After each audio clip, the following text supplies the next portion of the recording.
All right, welcome back to Tulsiology. I'm Dave. Recently, Tulsi Gabbard went on to speak with Mike Huckabee. I had just tried to upload a video using some content from the Huckabee show, and I was instantly demonetized. It was bizarre. Typically, you can take a news clip from something or an interview and air a portion of it. So I was a little bit disappointed in that, but I decided to do another video on the topic because the reason that liberal heads tend to explode is when certain people begin to reach across the aisle or try to find common ground. Child sex trafficking, I think, is something that you should be able to find some common ground on. Tulsi Gabbard has been taking on some difficult issues. She doesn't have to. She's leaving Congress. She could kind of just, play out the string, mail it in, but she has decided to keep her voice in the mix, which is probably an indication that she's going to be busy after she leaves Congress. Now, her interview with Mike Huckabee was a love fest, and I say that in a good way. Huckabee treated her with respect, mentioned the fact that they have political differences. Tulsi smiled and said, "You're a nice guy, Mike," and I got a little choked up watching that. The reason I got choked up is because it's unusual. It's really unusual in politics today for people to pay each other compliments if they're not on the same side of the aisle. And Tulsi Gabbard does this time and again. When Rush Limbaugh was diagnosed with cancer, Tulsi Gabbard sent a positive message. Meanwhile, over on Twitter, it was a dumpster fire of hate. Look, Limbaugh is a conservative. Limbaugh saved AM radio, by the way, and he paved the way for progressive radio hosts and libertarian radio hosts. So, if anything, society owes Limbaugh a debt of gratitude, turning a dead format into something that people would want to actually pay attention to. But the point is that Tulsi Gabbard looks at Rush Limbaugh as a human being. He's got cancer. Crap. It shouldn't be a celebration, but we've come to that point. We've really come to that point in our society where people are celebrating the literal demise of other human beings. This is why people continue to gravitate toward Tulsi.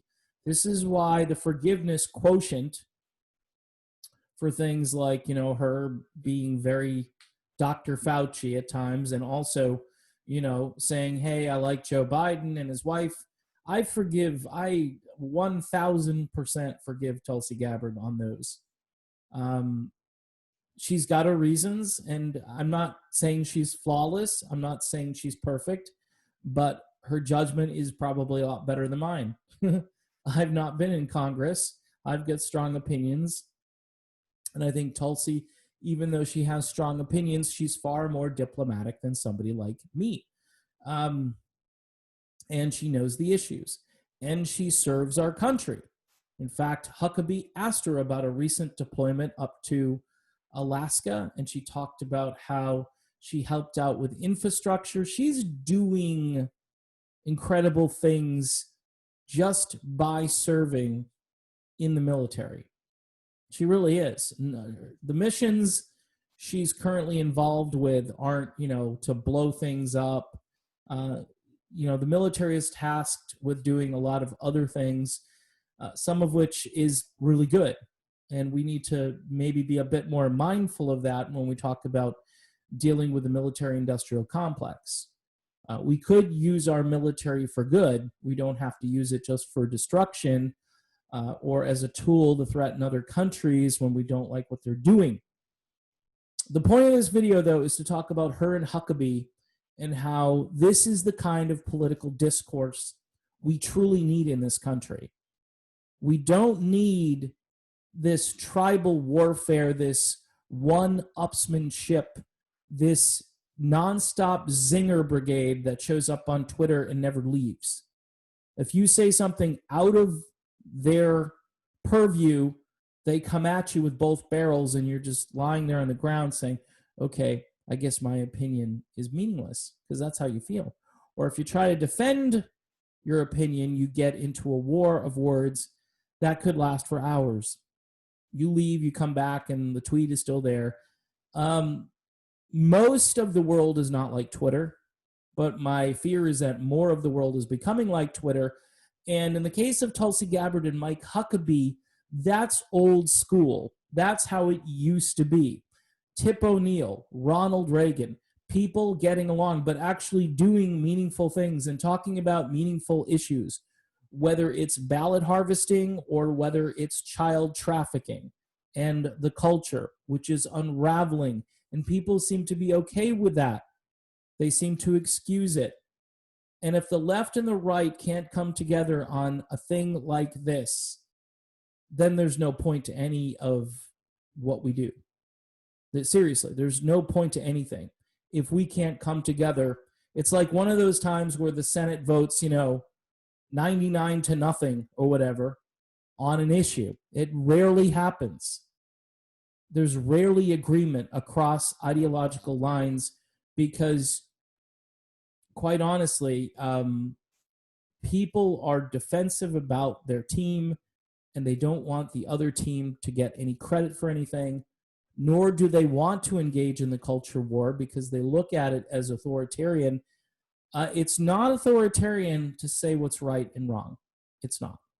I hate to break it to you, it's not. Now, how you enforce your belief system on someone else, that can be authoritarian. But to say this, and some of it is a matter of public safety. If you say that these kids are at risk and we should protect them, that's not authoritarian. That's common sense. And I don't understand in the year 2020, well, it's 2020, so it's totally understandable that people would lose their morals and lose their bearings on an issue like this when I'm hearing more and more people trying to justify adult-child relationships.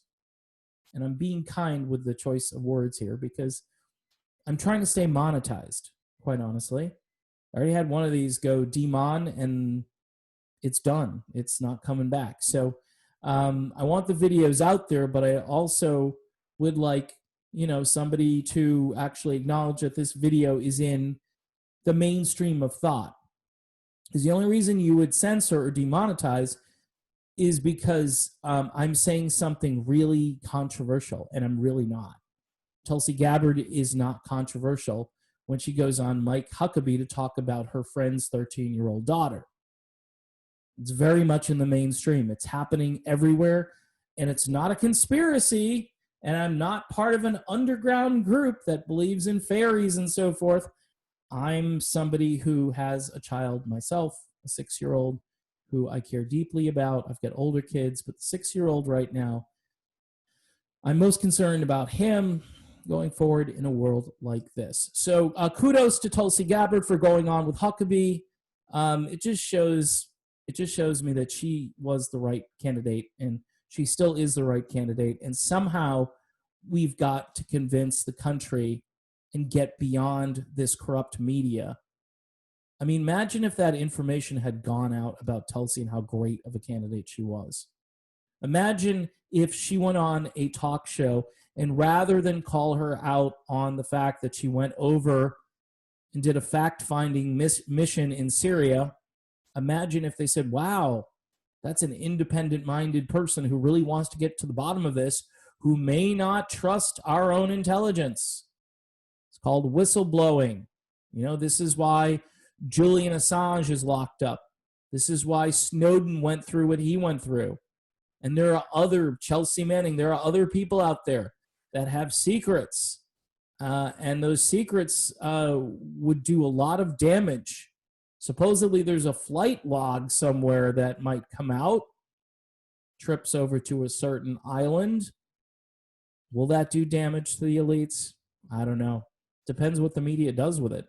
They pretty much don't do anything with this information that could just completely sink someone as a candidate.